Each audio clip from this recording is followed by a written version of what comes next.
Wonderful. So good afternoon and good evening. In Spain, it's 9 p.m. In the East Coast, 3 o'clock, and we have someone in Argentina also at 4 p.m. in the afternoon. So thank you so much. Accepted applicants and prospective applicants, if we have faculty members and parents and study abroad administrators, thank you for joining in this very difficult session about COVID-19, the policies and protocols that we've put together. I say it's a difficult situation because it seems that we cannot escape the word COVID. It's surrounding us. It's all over the place. So we have to address the elephant in the room. And I don't want to get into the numbers, if they are increasing or decreasing, or if we're entering a second wave or not, because what we can conclude for sure is that this is a developing situation. It's a very changing scenario. We are definitely hoping for the best when your students arrive in Spain in mid-January and in February. We are taking all of the safety measures and we're following all of the protocols. And we will certainly, since this changes every 2 weeks, we will certainly keep you updated always in our webpage. You can always go to our webpage and check on those COVID updates. But what we're trying to do in this session is to talk with facts about the new normality by giving you testimony from people that are on site at universities, at schools, that are working with international students, that are on campus with people that are enforcing the safety measures, that are dealing with making sure that these students are having a safe experience. And one of the things that we have discovered and learned after Spain came out of that severe lockdown in mid-May is that this new normality, what is it bringing to us? What it's bringing to us is that it's teaching us that it's compatible for students to have enriching and fruitful academic experiences in schools and in universities. And Spain, the government made a decision in the summer that schools and colleges and universities were going to open in September. And that's what it's happening. And students are there. They are attending classes, the universities are open, and they are learning and they are engaging with other students, and they are sharing information with professors. Conversations are taking place, all within a safety environment. So we have special guests tonight that will be speaking. These are our partner universities, and that will give you information about what's going on these campuses. It looks like COVID is going to stay with us for a while. Don't know if it's going to be the next 6 months or another year. So we want to remain optimistic and that we can engage in study abroad and keep ourselves safe. Let's see in our next slide what we will cover in this session. I'm going to give you a very quick review of our locations that we will open in January 2021. We will talk about the protocols that we have established, and always assuming that we will update those following government rules and regulations. I'm going to tell you a little bit about daily life in Spain under COVID. And we're going to have at the end, hopefully, some time for specific questions and answers. So who's going to be joining us this evening? These are our speakers for tonight. We're going to begin with Amy Niego. She's the director of the English program that we have at our center in Seville called the Center for Cross-Cultural Study.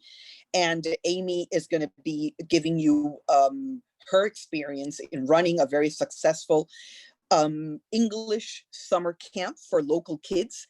And that was a real challenge because we ran this summer program coming out of the lockdown when nobody had experience putting safety protocols in place. So Amy kind of like opened, paved the path for the rest of us to follow. Then we're going to hear from Joanna Vandich Mejia. She's the director of the International Center of Study Abroad Office at Universidad Pablo de Olavide. Pablo de Olavide is our partner university in Seville, and we host at this university the International Studies Program and the Integrated Program. Then we're going to move to Alicante, where we have our team, Pepa Vives, the resident director of Alicante, and she's going to be speaking about the reality in the campus there, followed by Nacho Cervera, who's the social and cultural activities coordinator at the Centro Superior de Idiomas. And Nacho has been working with international students since the July session. So I'm actually eager to hear what he has to say. And then we're going to go to Argentina and hear a bit about Patricia Maqueda, that's our resident director there.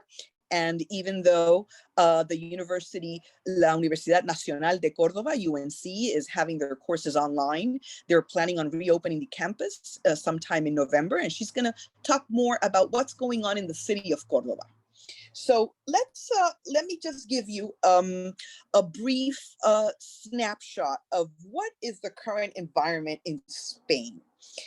And let me share this briefly, this anecdote. I've been following, of course, the news in the States, difficult not to, elections coming up. And I've been following the debates of whether to wear a face mask or not. And I've seen the political meetings, so many, it's difficult not to.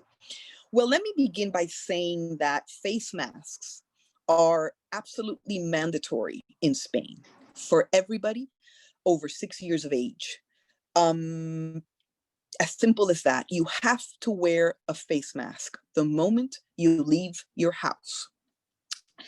And believe it or not, everybody follows that rule. You will not find anybody walking around or in a public space without wearing a mask. There's a fine. There's a hefty fine of 500 euros if a police officer catches you without wearing that mask. The hand sanitizers. I know you've heard a lot about face masks and hand sanitizers, but the point that I want to make across is that here in Spain, there is a great social consciousness that these simple rules that you see in the States in many signs everywhere are actually followed here by everybody, regardless of the city or the town. I cannot think of any public establishment, whether it's a bank, a shop, a restaurant, a bar, or a store, that you are not obliged to use hand sanitizer. If you go into a store, it has happened to me, somebody will look for you and will say, please, can you go back and put hand sanitizer on your hands? That is how strict it is. The same with social distancing. It is now normal, again, part of this nueva normalidad, to be walking around and seeing lines of people waiting outside of a bank, outside of a store, outside of a supermarket. We have learned to develop a lot of patience and tolerance, because no longer can you walk around and quickly go into a store and quickly buy what you need and go out. Sometimes you're lucky and you're able to do that, but people have learned to wait in line because there is a maximum number of people that can be inside an enclosed space. And that's why people respect social distancing, and that's how it's being implemented. The same with the family reunions. Spain, as well as many European countries, France and Italy, were big into family reunions and social gatherings. Well, there is a very profound consciousness among friends, among families, your host mother, your host father, of how many family members or how many friends can be together in a house on any given day to celebrate any kind of celebration. The numbers of how many people are allowed in reunions, in meetings, in weddings, or any kind of social event has changed and fluctuated over the past weeks. Obviously, the numbers were more lenient during the summertime, and now they're being quite restrictive. The maximum is 6 people.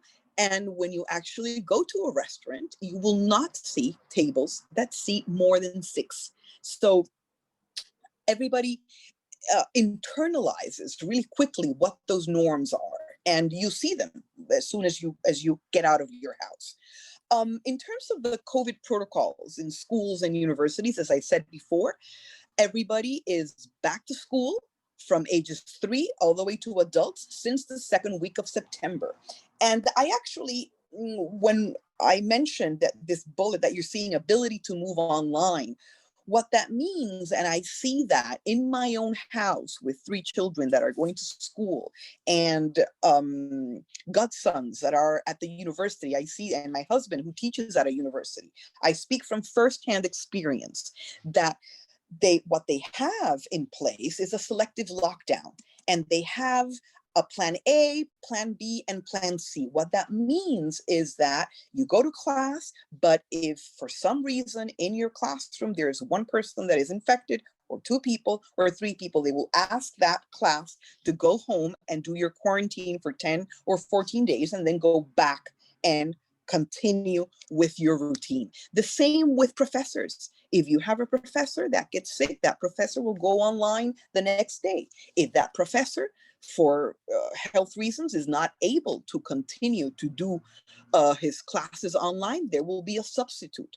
The point is that schools and universities have in place plan A, B, and C, and have the ability to move online when it's necessary.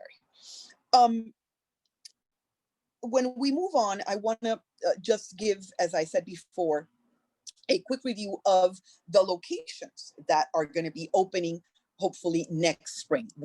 In Seville, we will be running the Spanish Studies program, and that will be at our center in Seville, and the International Studies and the Integrated program at the Universidad Pablo de Olavide. That's why we're having Joanna speak later on. Then in Alicante, we're hosting the Spanish Studies and the International Studies program, as well as the Integrated program. In Barcelona, we are hosting at the Universidad Autónoma de Barcelona, UAB, and we also are offering the ICT STEM program at UPF, as well as the Elizaba School of Design, and in Córdoba, our Spanish Studies and Integrated programs. Okay. Now, what are some of the measures that we've taken that we will put into place when students arrive in January and in February? Well, there's several of them. Students under 90-day programs will enter on a tourist visa, and our student services group in Amherst will send them an academic letter just to make sure that they don't have any problems when they enter Spain or Argentina. Students will get a COVID, they will be tested. We'll do a rapid test, a blood test during orientation. There's going to be 1 student per homestay, so every student is guaranteed a single room. In case a student gets infected, that student will be moved to one of our guest apartments that will be provided, and there's no reason to worry about beverages and meals. Everything will be provided for the student, and the student will do the quarantine in isolation, not in the homestay. We have eliminated overnight excursions or any day excursion that requires a bus and requires a large group of students to get inside an enclosed space. So we've taken measures in that as well. And of course, the big question, will you allow students to travel outside the city of Seville? We will certainly encourage students to stay in the city of Seville and travel throughout Spain. But again, we will follow what will be the rules for traveling within the European country when January and February get here. And then Joanna will speak about the virtual start that the International Studies program will have at UPO. So moving on, finally, I'm going to pass over the mic to Amy Niego, who will speak about her experience running an English summer camp this July at our center in Seville. Okay, thanks, Michelle. As Michelle said, I'm the director of the English program. We have a academy called El Centro Norteamericano. It's for Spaniards who want to learn English, so kind of the opposite of all of you.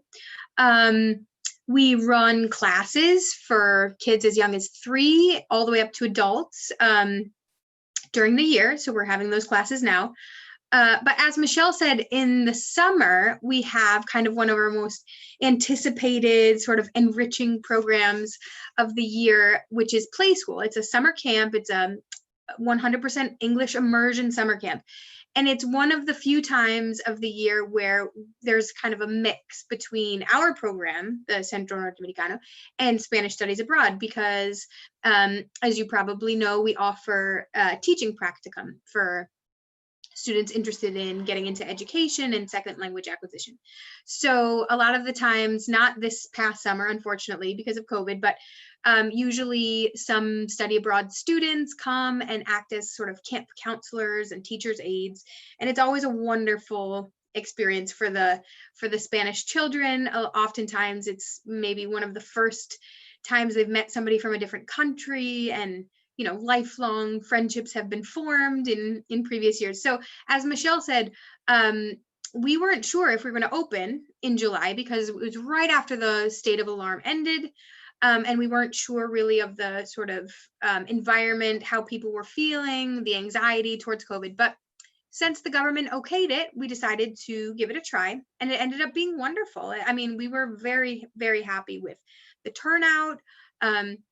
Obviously we had no COVID scares. And it was a nice sort of affirming experience, I think, after all of the uncertainty of the lockdown and, kind of the novelty of COVID wore off. So we started in July, and we applied all of the measures that the government sort of had mandated. And we also kind of took the initiative to apply our own measures when we thought maybe something had to be a little stricter.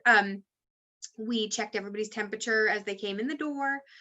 We restricted parents from coming into the building, so it was just the children coming in. Obviously, we had hand sanitizing stations and even a foot sanitizing station as you came in and outside of every classroom. All of the staff obviously got COVID tested. All students above the age of 6 were required to wear masks. And actually what we're finding, even in our classes now, even students under 6 want to wear masks in class, and they generally do. They generally just all have their little mini masks, and just make sure that they keep them on. The classes at the center, the classrooms are pretty big, so we didn't have problems with maintaining the 1.5 meter spacing regulations for the most part. And when that wasn't possible, everybody had to wear a mask. We have closed student cohorts, which is something that's happening now in schools and in universities, that certain groups of children do not come into contact with each other. So times of day, like for example, recess, or big trips where everybody goes out together. We didn't have those this summer, and it works out. We kind of kept each group separate, each class separate, and sort of minimize the contact there. At the center, I don't know if you've seen pictures or if some of you maybe have been there, but there are a lot of outside spaces. There's a really nice patio in interior and also an exterior patio that we used a lot for little activities like games, or each individual class had a recess time, and it came in really handy. As you can see in the pictures here, we made use of outside field trips with limited groups of kids. This one here at the bottom is at the Alcázar. And obviously, everybody wore their mask, and everybody kind of stayed together in our own, we didn't mix with people from outside of the school. And aside from, kind of the physical aspect in class, we tried to focus more on digital materials. So things like flashcards and worksheets and, even just like paper. We tried to minimize the use of anything that could be kind of passed around. We focused a lot on digital materials, which, nowadays is much easier than it would have been years ago. The center is obviously equipped with the interactive whiteboards, and every class has an internet hookup. So it was easy to to sort of focus on the more digital materials. We had also a lot of virtual exchanges this year, especially since we weren't able to have our Spanish Studies Abroad students. We had virtual pen pals where we connected with some teens in the US via Zoom, which was really fun. We had, obviously all of the classrooms have cameras, webcams. So we were able to do that. And we also did little field trips, virtual field trips. One of the teachers had the Oculus virtual reality headset. So it was really fun. The students were able to meet up virtually with avatars with kids from the US and go to, they used, actually, I don't know if any of you have used the Wander app, but they met below the Tower of London, and they went to, I think one group went to Tokyo and kind of gave each other virtual tours. So it was neat to see how sort of the circumstances have really pushed everybody, teachers and faculty and students alike, to sort of open their minds to different ways of learning and alternative modes of connecting and getting cultural experiences. I'm sure a lot of you have learned for yourselves during this time. And then let's see, I think my next slide, if you wanted to pass it, I think, actually, I don't know if there's a next slide. Might have been condensed. Oh yeah, sorry, Nicole. That was it. I just wanted to add a little blurb about the fact that, you know, after Play School ended, we were, you know, very happy. There was no cases of COVID, no scares. Everybody felt a little bit reassured. And, you know, now that classes have sort of recommenced, we have had, you know, a couple cases of certain kids who are in quarantine because of contact at schools that they're at, because obviously our academy, we have children from all over Seville coming after school to do English classes. So in the case that a kid has had to miss class or somebody is in quarantine, we've been doing hybrid classes where the children connect from home and the rest of the students take class presentially. And they've been wonderful. They've been a really great experience for everybody. I think it's been nice for the kids to be able to connect with their classmates. In the case, like Michelle said, in the case that a whole class has had to close, which hasn't happened yet. But if it does, we're going to go online until everybody's finished with their quarantine and then kind of pick back up again. So just in general, the feeling in Seville is that, yeah, there's cases, there will be cases throughout the year. It's not like, you know, everybody thinks that they won't get infected or somebody that they know won't get infected. But I think that the way the government and schools and the academies are handling it in general is to, you know, calmly sort of follow the protocols. And in the cases that we've seen, it's been good. It's been, you know, when the quarantine is over, the students resume class like normal, and they're able to sort of keep some sort of continuity and learn. So that's been a positive, you know, in the midst of all of this. So sure. That's basically it. That's kind of our little snapshot of Seville. So thank you. Thank you, Amy. And it's great that our people that are listening to this recording, you've given, I think, a lively portrait of what happens in this center, that this is the place where the students coming to Seville, this will be their home when they arrive in Seville in January and February. And with the experience that you've put into place, we're going to follow your same steps and take all those measures with the students that will be joining us. So now I'm going to introduce Joanna Vandich Mejias, the director of the International Center, the Study Abroad office at Universidad Pablo Olavide. That's also very popular among our students. We run there the International Studies program and the Integrated program. And we're going to have a group of students that will be joining Joanna on campus in March. So Joanna? Okay, thank you, Michelle. Welcome to everyone. This slide, we just basically wanted to show a little bit of what Michelle mentioned before. So the social distancing, the hand sanitizer, the middle picture is actually a little hand sanitizing station as you walk into the library. Face masks, as Michelle mentioned before, are required everywhere.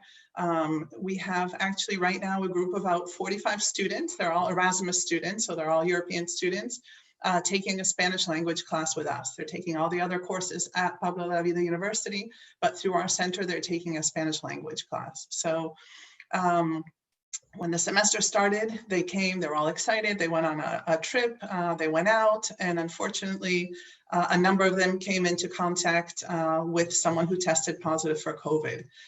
They communicated it to us right away. We created a little Excel spreadsheet so we knew who was where, how long they had to be out. In total, there are about 19 students that were in contact with someone who tested positive. They quarantined for the 10 required days. 5 of them ended up getting a light case of COVID, and they're all back in class now. So we had a period where there are very few students in the class, but right now everyone's back in class. During that time, the professors were posting things on Blackboard, so with a virtual classroom, sending students also giving tutoring sessions over the internet if they needed any extra help, and things really went smoothly. Down here on the left is a picture of actually one of our professors teaching Spanish to these students. As you can see, there's the 1.5 meters of distance between the students in the classroom. The face masks, the professors weren't sure how it's going to work because teaching a foreign language and having a face mask on, but in the end it's working fine. They're just loving being able to be with students after what happened last semester and being online from March until the end of the semester. In terms of the other classes on campus, it's a hybrid model. So the theoretical sessions are being held online and the practical sessions are being held in classrooms. The classrooms are at 50%, most of them. So the students have been divided into groups A and B. So group A will come to campus, they could sit in the classroom, and group B can either follow the class from home because there are now cameras installed in every classroom, or they can bring their laptop and sit at one of the locations throughout the campus. For example, the library in the top left-hand corner. They've added these dividers and they've spaced, as you can tell, you can see the chairs are very spaced apart. 1.5 meters again, which is almost about 6 feet. As soon as they leave their station, they actually have to reserve it. As soon as they leave their station, they have to advise people in the library that they're leaving. Someone comes over, disinfects it, and it's ready for the next student. Here there's this I just saw in the library the other day, the bottom right-hand corner. What they've done is they've blocked off the access to the books. So basically they're saying, please ask us if you need a book. Don't, grab a book yourself. So as Amy mentioned, we're also trying to avoid touching and passing around and things. So as well in the classrooms, there's no photocopies are being passed around. Everything's virtual and through presentations. I think I had another slide, I believe, no, or did we shorten it to 1? No, to 1. We shortened it to 1, okay. Mm-hmm. So basically that's it. Oh, another thing, all the professors at the university were tested for COVID before the semester began. And basically things are going smoothly. I mean, we had a slow start because of the cameras. There was a delay on the cameras being set up in the classroom. So I know that the regular university students began their semester online. The first 3 weeks started online, and now they're on campus, again with the hybrid model. And for our spring semester, we've decided to do the same, actually, but on purpose. So the first month from January 25th until February 25th, it'll be online. So students will be able to follow the courses online, and then starting on March 2nd, students will arrive in Seville. So we're hoping that by March, the situation will be a little bit safer for everyone to travel, not just in Spain. As we mentioned, it is pretty safe, but for them to get to Spain. I myself have a daughter. I have a daughter in high school. She's in her last year. She's been going to school every day. They don't have the 1.5 meter distance between the students there, just because of physical limitations. But everyone wears a mask the whole entire day. And so far, there have been very, very few cases. My son's at the University of Seville, and right now they've started online, and the practical part he'll start in November in the classroom. So that's it. Thank you for your Wonderful.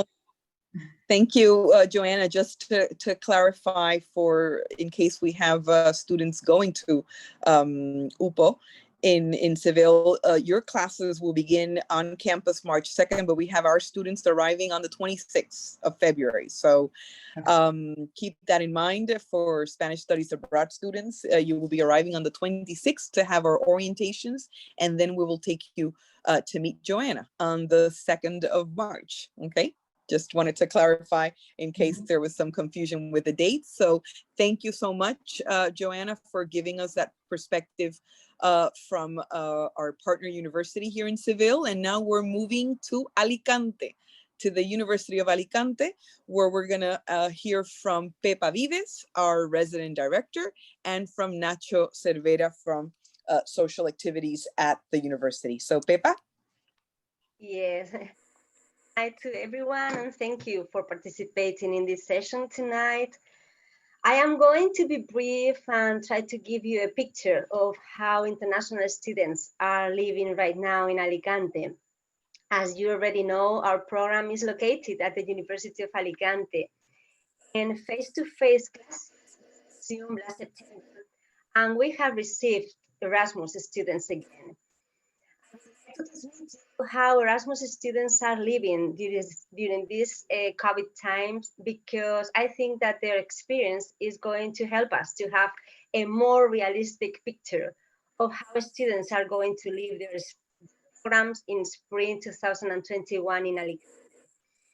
Since the beginning of the pandemic, the University of Alicante has adopted best practices and protection measures to ensure the safety of our students. The entire university community is aware about the importance of accomplishing the norms that protect everyone from the COVID. International students, I think you're going to agree with me, international students may be the ones who know best that if in Rome, do what the Romans do. And they have adapted and integrated into this new normality that we live as the rest of the Spanish students. From the day of their arrival, orientation, students are informed about norms and procedures, and all the staff and professors have received specific training to know how to proceed during this time. Our students will have the same requirements as other students, basically to wear face masks in classes and in communal spaces, and to keep safety distance. You will not see, as Michelle said, you will not see anyone on campus or in the city without a mask because it is mandatory.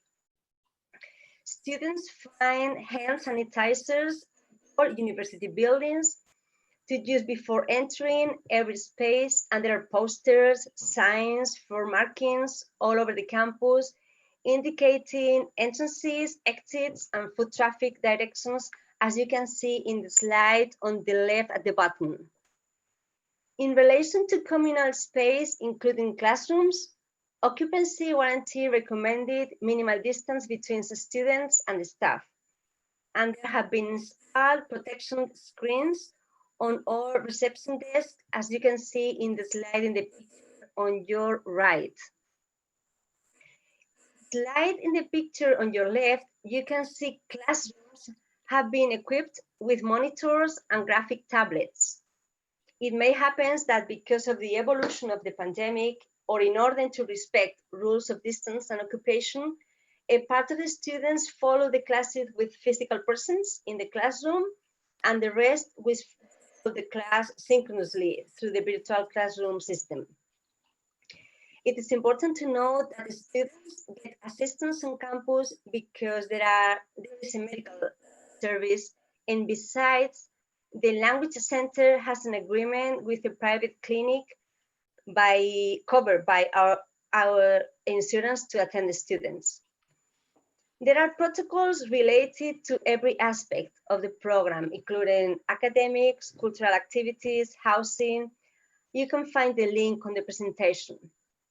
Now, let's move on to one of the most important parts of the study abroad experience, which are the cultural activities. I will pass the word to my colleague, my partner, Nacho Cervera, who is the coordinator of the Language Center for Social and Cultural Activities. can give you more details about the kind of activities we are offering to get the best experience even in these times. Nacho, there. Hola.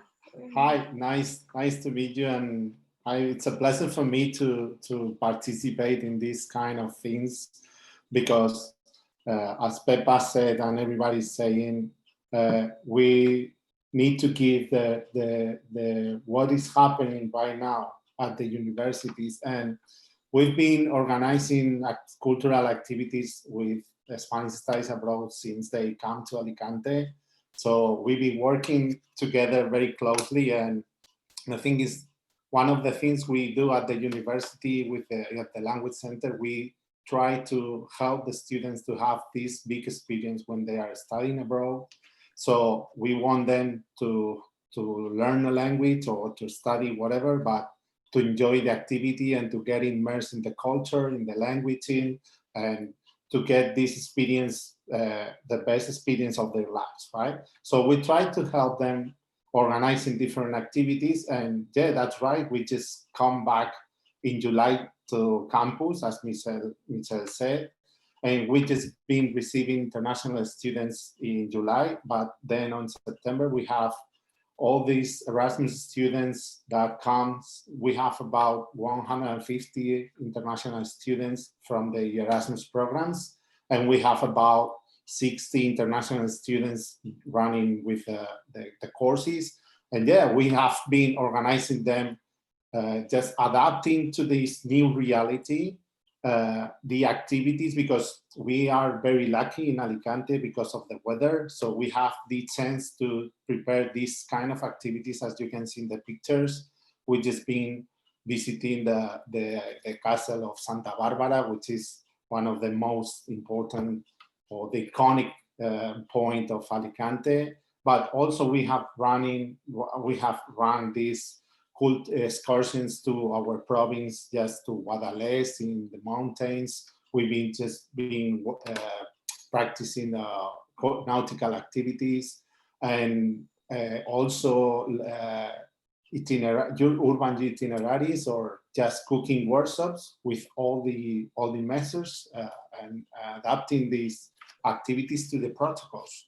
And I think it's something that it's here, but we have to adapt, but we can just help the students to get this very important part of the experience, and practicing these activities and joining these activities. So I think it's a good thing to get to the students that are waiting for them just in January or February, that they can join, and with all the activities that they can do in the meanwhile they are studying, right? So wait for them in Alicante. Thank you. Thank you, Nacho. I think it's encouraging for our prospective applicants to see the pictures that you have included in this slide, because it gives us hope that speaking partner activities can take place and cultural activities can take place, all following safety measures, and students can have, again, what I said at the beginning, fruitful experiences. Yeah. Since COVID is going to stay with us for a long time, we might as well enjoy the time we have. Yeah. Sure. Okay, Pepa, do you want to say something else, or we're going to move to Córdoba? Just finishing, and I want to share with you that I think that we will agree. We all agree that our students deserve to enjoy this life-changing experience, and this falls has shown that it is possible. Being aware of the situation, of course, and acting responsibly. Just thank you for your attention, and hi from Alicante. Hello.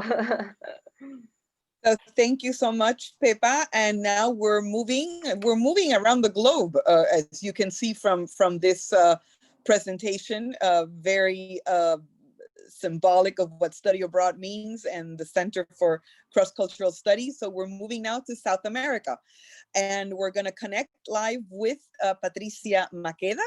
Pat has been our resident director since 2016. She's a language professor at the Universidad Nacional de Córdoba, and she's known for engaging in all sorts of cultural and social activities with our students.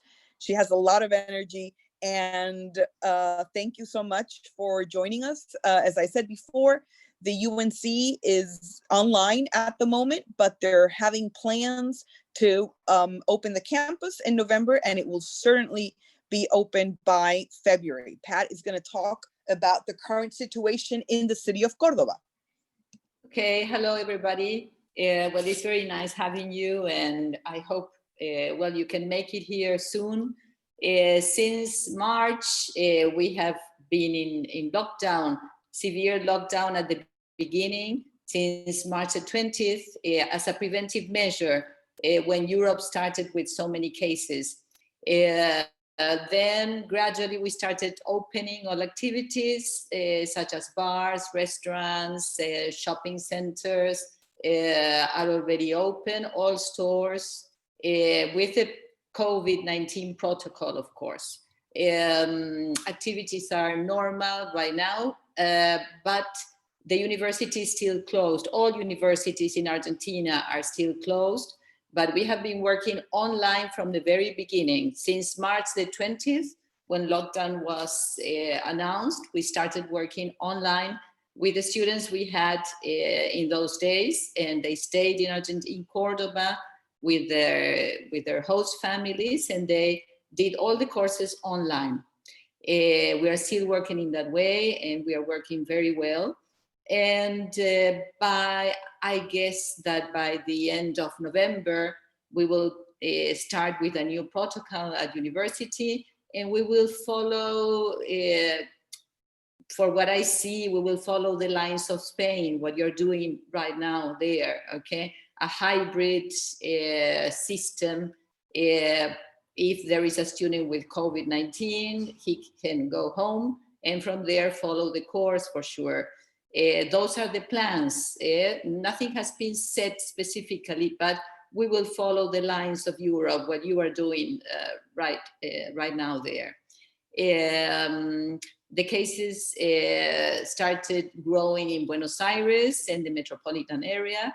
We already have cases in the provinces, of course, but well, everything has been contained. The protocols here are wearing a mask in public spaces, so it is a law. We have to do it, and we are fined if we don't do it.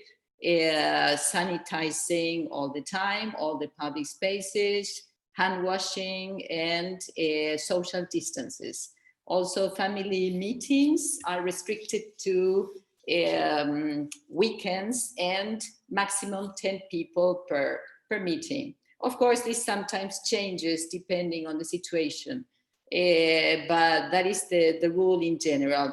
And what is good is that as of today, domestic flights have started running. So we have flights, we have long distance coaches that take us all around Argentina, following for sure the COVID protocols that we have to follow, but we can move around also by car, of course. And also what is good when you come to Argentina, that we have so many beautiful places to see, is that tourism, domestic tourism, is starting in November.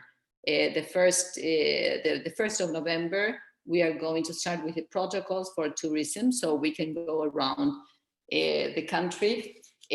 Of course, with a new normality, okay, with social distances, washing our hands, wearing a mask all the time. But anyway, we are able to move and to return to our sort of normal life as we used to.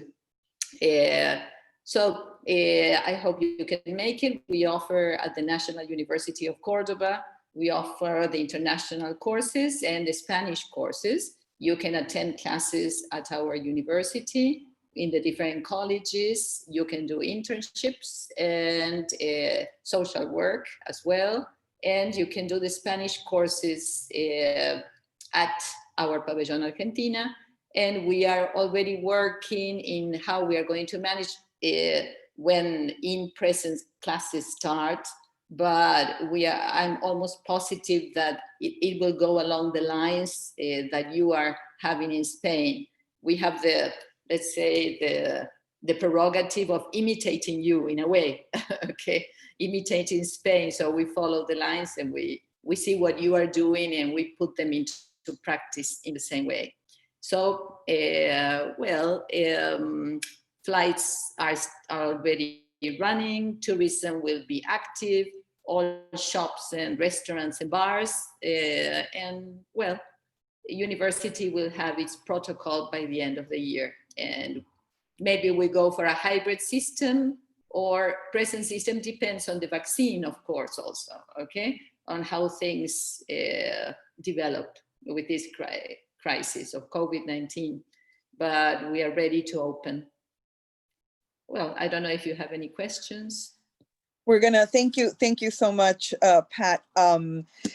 I just wanted to say, even though we haven't had a representative from Barcelona, it's just because the norms, the safety protocols that are used at the Universidad Autónoma de Barcelona and at the Pompeu Fabra are the same as the ones Joanna and Pepa explained, just not to be repetitive. So Barcelona is also a safe place to attend.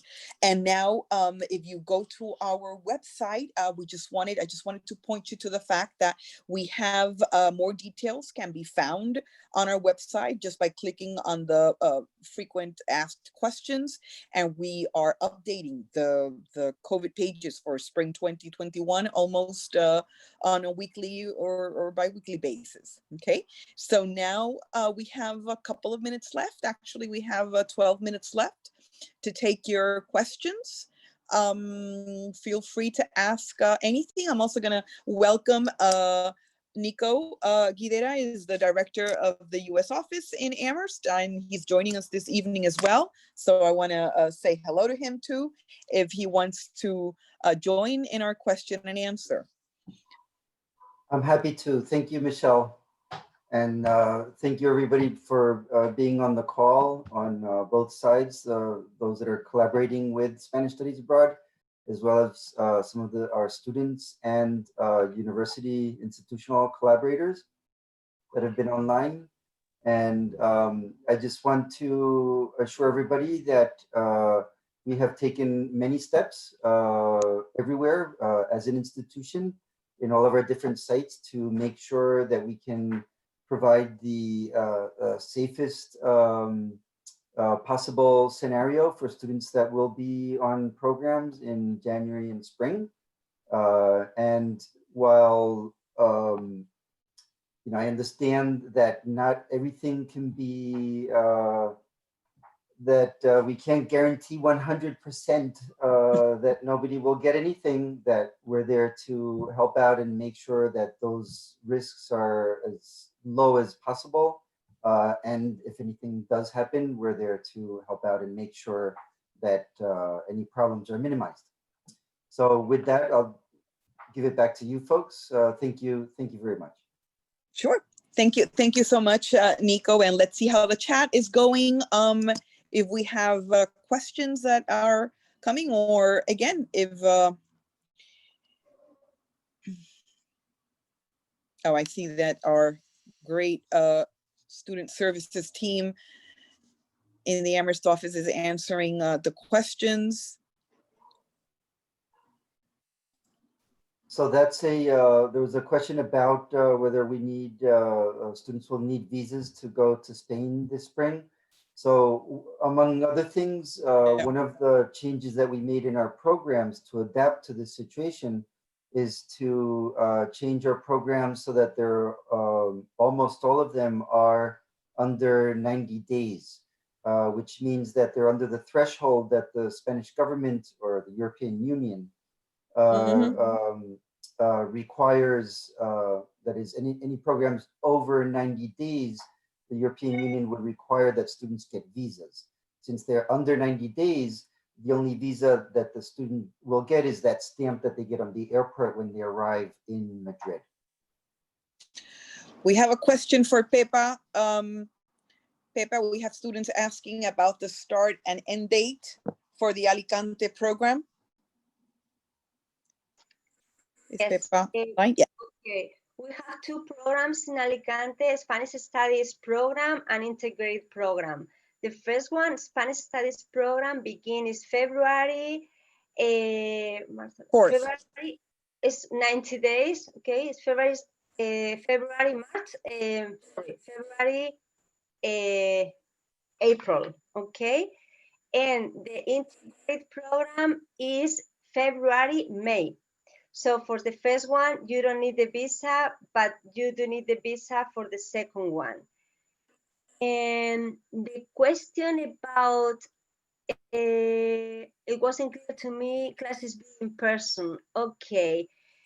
Depends on how COVID situation is going to be in spring, but as I told you, the university is prepared for any scenarios. Right now, they are offering classes in a hybrid or embedded system. So depending on the number of students that a course has, they are able to have all the students taking classes face-to-face or divide the class into groups.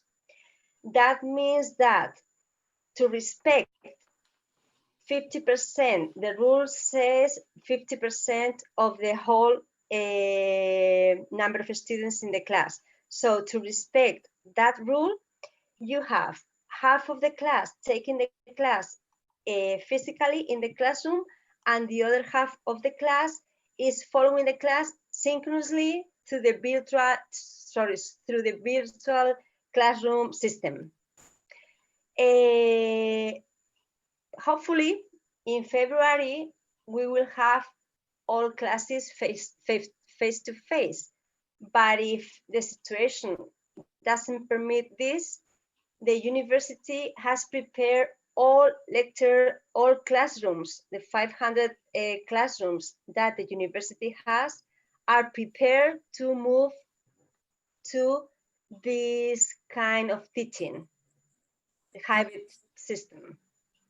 Okay. I don't know if I have answered or if I have made clear this situation.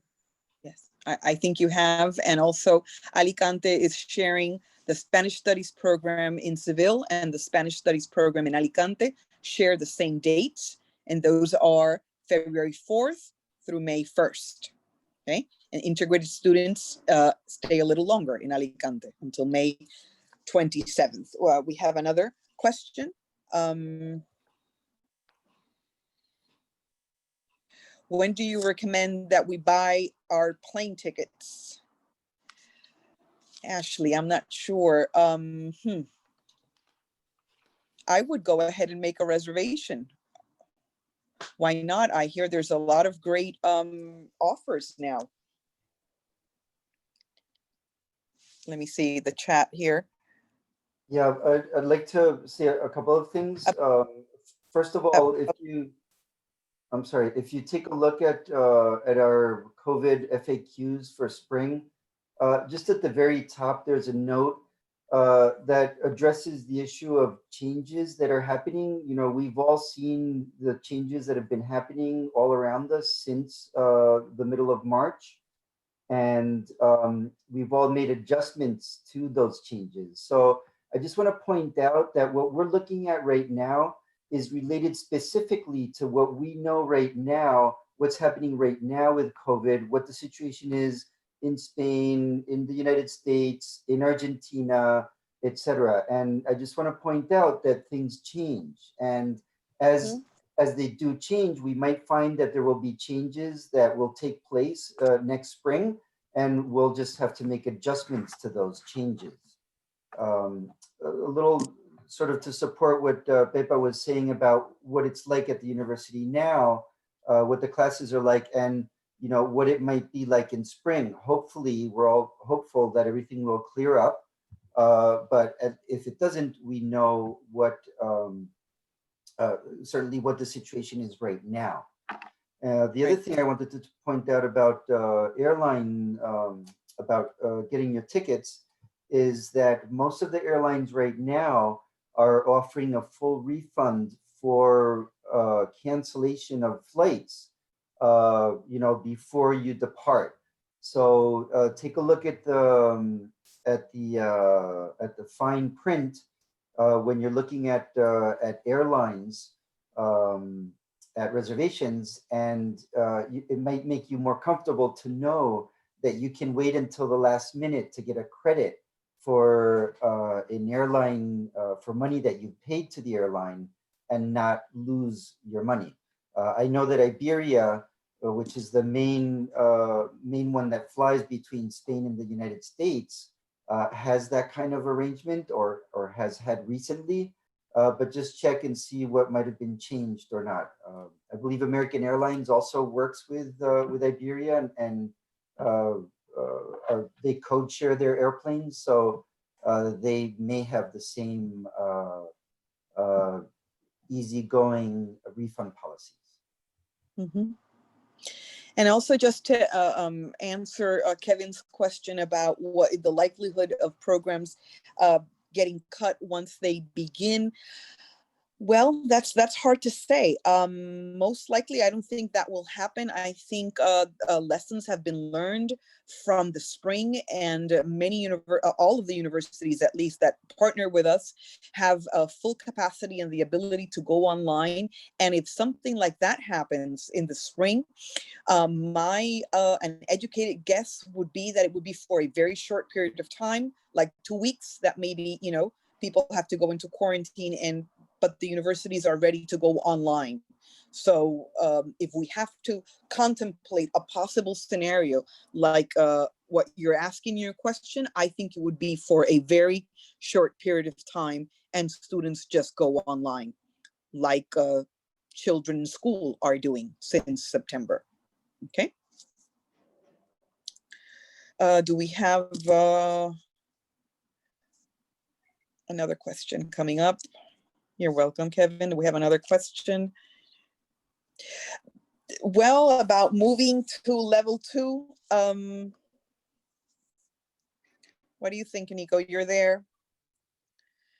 We have now a current travel advisory 3 moving to 2. Well, these are when that happen. Yeah, I don't expect that it will be changed. It's been that way since March, I believe. Right. Yes. Right now, basically every country in the world is at level 3, if not at 4. I was looking at the website. I can't remember if it was this morning or yesterday, but I would not expect that to change. That's the U.S. State Department that sets that. Look also at the CDC level. I think it's also at level 3 right now. I don't remember offhand, but I don't expect that to change. If it changes, that much better. But right. In terms of the last question that the last question that I've seen from Deborah about us proceeding, we are ready to open. We are ready to run these programs in February, and well, as early as January. If for some reason we can't, it's going to be imposed to us by government regulations. But we have everything in place to welcome students in the spring, given the, as Nico said, the current circumstance that we're living now in Spain. So I think it's now 10 o'clock in the evening here in Spain, 5 p.m. in Argentina, and 4 o'clock in the East Coast. I think it's time to conclude this info session on COVID. I want to a huge thanks to all our speakers, particularly in Spain. It's a little late here. Thank you so much for joining us, and for people that are listening in. We hope that we've given you a fair and objective picture scenario of what is going on in Seville, in Alicante, and in Cordoba. And we certainly encourage you at least to consider the possibility of joining us in our programs in the spring. We will do anything that it's within our reach and beyond to make sure that you have a safe and enjoyable experience in Spain and in Cordoba. So good night, buenas noches, and thank you to all our participants asking questions. And that's it for now. So keep following us on our webpage with the updates. Thank you so much. Buenas noches. Muchas gracias. Buenas